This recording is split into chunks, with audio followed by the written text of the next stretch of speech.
So with this in mind, and because allowances for these extreme exceptions were not included in the language, I voted against the bill.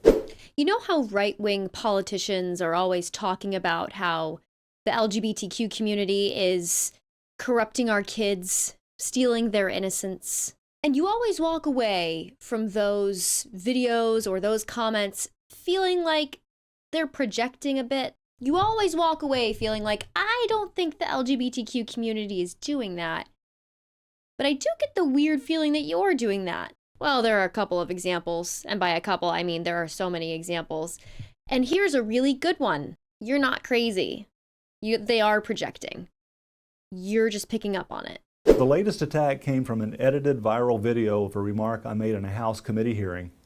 I understand this clip may lead to some misunderstanding, so let me provide some background context. In this video, an opponent to the bill stated that I voted against legislation that would prohibit a 12-year-old from marrying an adult. He went on to say that I supported adult child rape. This statement is misleading at best. Let me set the record straight. I do not support adults marrying minors. In fact, if there's an instance in which an adult has recently married a minor in this state of Missouri, I'll make it a priority to remove and prohibit adults from marrying minors. What's great about this is he says that, and then he goes on to defend why he thinks that people as young as, I think, 15 should be able to get married, despite just saying they should not be able to get married. Furthermore, if a person is raped, no matter the age, the rapist should be punished to the fullest extent of the law. The vote mentioned was referring to House Bill 1630. This bill intended to raise the age at which minors could legally marry from age 15 to 17. As I contemplated the bill, I was reminded of a couple I'd met years before. When this couple was in their teens, actually preteens, they took actions that resulted in the girl becoming pregnant. The youngsters' parents decided to allow the children to marry. They weren't forced. However, because they were not mature and could not provide for themselves, they grew up with their families in different states.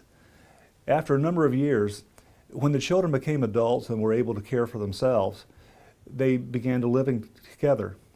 The couple is still married today. So with this in mind, and because allowances for these extreme exceptions were not included in the language, I voted against the bill.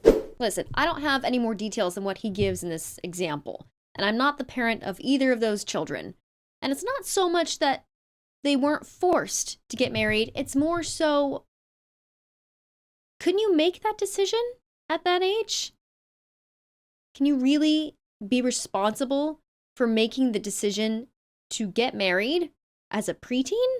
I feel like there were a couple different avenues, and that maybe wasn't the best one. Again, I don't know the details of the situation, but it seems like there were maybe some better courses of action. Seems like maybe the problem in this scenario wasn't the legal age of marriage.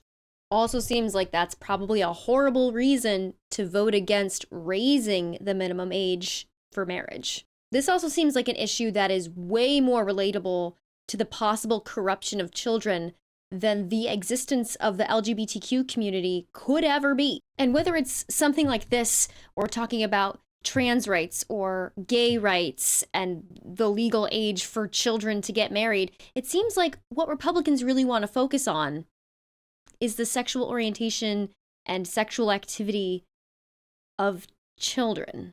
So if we're talking about the creepy corruption of children, I don't know, let's start with the adults discussing it constantly. So I finished up my annual walk across the state of Connecticut. I do it each year. I spend a week walking about 20 miles a day, talking to hundreds of people, most of them totally non-political, about what they care about and what they want their leaders to be working on. You know what nobody talked to me about on that walk? Children's sexual orientation, drag shows in schools, bathroom labeling. You know what they did talk to me about? Wages, not keeping up with costs, the safety of their neighborhoods, Israel, opioids, drug costs.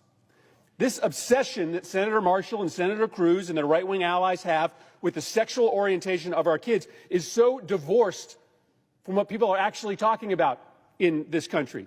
It's no wonder the candidacy of Ron DeSantis, really founded on his relentless similar campaign of attacks against gay kids and adults in Florida, is floundering.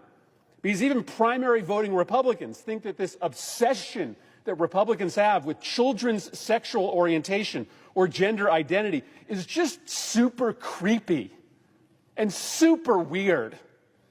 And it has nothing to do with the actual set of problems that this nation is facing. It's super creepy, it's super weird, and when you talk to the average American, it's not something they're concerned about. Because you can use your common sense and understand that the LGBTQ community and the way kids are labeling and orienting themselves is not a threat to anything or anyone. The only thing I would consider a threat to those kids is the weird, creepy, old politicians constantly talking about kids and sex.